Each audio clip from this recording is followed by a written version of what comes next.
If you own a 2006 Dodge Charger and you unexpectedly find yourself unable to shift out of park, it could be the park interlock latch, otherwise known as the pink thingy, from those that have seen it. To change this, you're going to need a few tools, not many. A 7mm socket, an 8mm socket, a 10mm deep well socket, a couple of screwdrivers, and a drill helps. Getting started, first thing you want to do is remove the shifter alignment ring, and that can be done very gently using a screwdriver and prying it downward. It's plastic, so you want to be careful with it. Once that's off, the shifter comes off simply by turning it counterclockwise.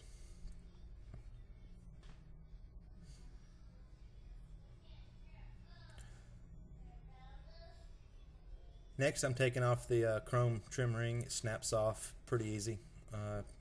Sometimes it even pops loose when you're cleaning. With that off,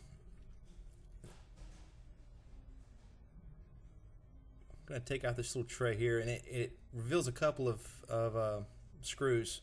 These are 7mm, and I'm not sure if they're required to remove the console. When I was putting this thing back in, I noticed that they didn't really seem to attach the console to the floor, but at the time I just took them out anyway.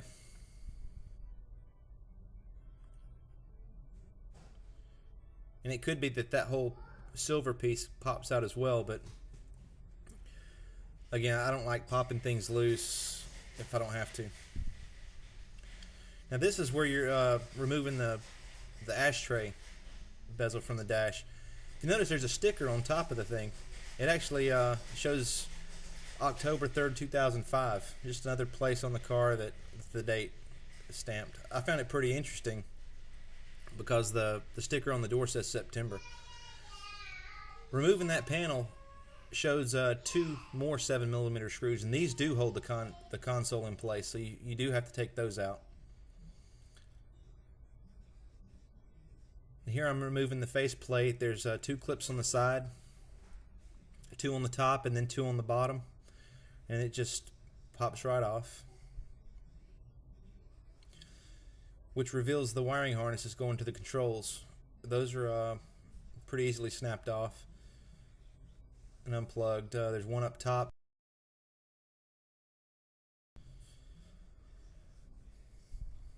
And one more at the bottom. It requires a little screwdriver to remove the little tab that allows you to get it off.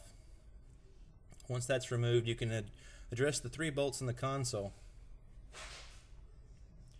Now, when you first look in the console, you'll see the AC adapter. You'll have to address that in a minute from underneath, but you can remove this tray simply by just reaching in and pulling it out.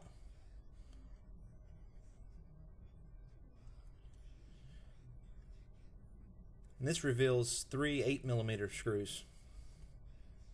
And those come out pretty easy as well. Once that's removed, there's 2 clips on the front of the console that attach it to the rest of the console, so you have to be careful pulling those out. But once you're able to lift the console up, you can then get to the back of the AC adapter that's connected to the inside of the console. And there's no telling what you're going to find. As you can see, there's all kinds of stuff under there. Here's the AC adapter, and this is the rear of the shifter. Shows the two 10mm bolts on the back. Here's the front right. It shows the bolt on the far right hand side, and this is why you need the deep well socket, because these are actually nuts.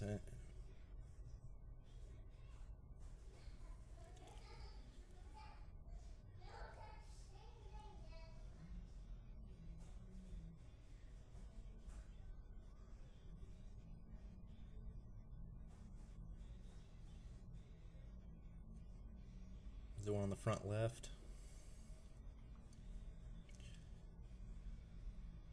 There's also some linkage on this front right that's going to have to come off, and I believe that one's 8mm as well.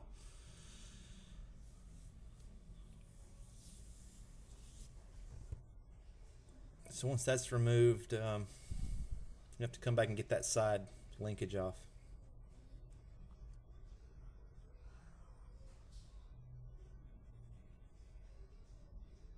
Here I am removing the screw for the linkage. And you want to make note of where that screw is set at so you can get the linkage back to the right place.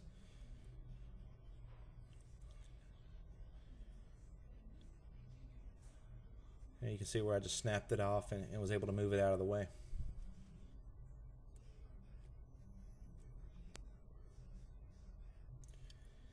Next, you're going to have several wiring harnesses going to the shifter assembly. And again, you just start disconnecting. You don't necessarily have to mark the wires.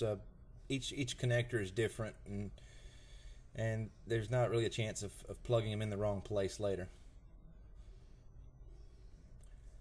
Once all the wires are removed, the only thing left is the cable.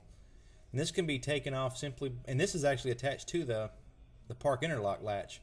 But by turning it over, you can see how it's connected. You can just slide it out and it comes loose. With that removed, you're now able to move the whole shifter out of the car and work in a more convenient area. This is a couple of different sizes. Now, if you notice on the back, there's a clip on the bottom of the back. There's one on the left-hand side on the bottom, and then on the other side there's another clip. Those are going to have to be pried loose to pry the bottom of this plate off.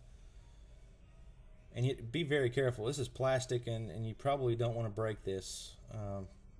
But I was told that that's how everybody's done it, so that's what I tried, and I did get it off safe. And here I'm pulling off the front side.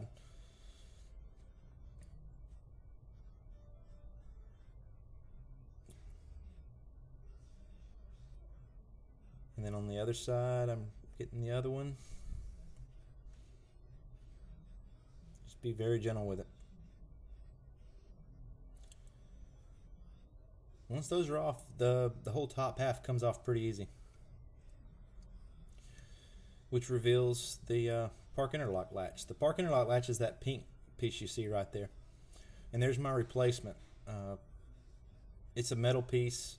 I just painted it pink just out of because it looked original painting it pink. First thing I did was remove the spring, and then by putting pressure on the green lever on the back, it allows you to move the shifter over and back, which allows you to pull the factory part off.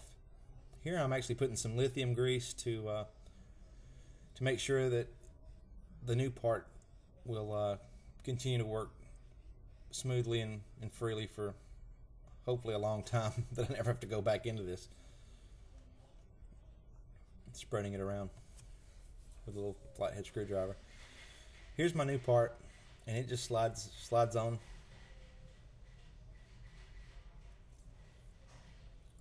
And it takes a little trick with the lever, but you have to get it back, the shifter on the other side of this little tab. Then all that's left to do is replace the spring.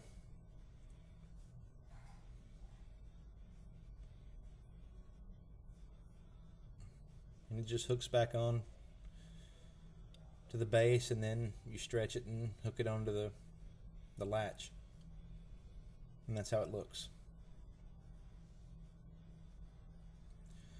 Next, you slide the top back on.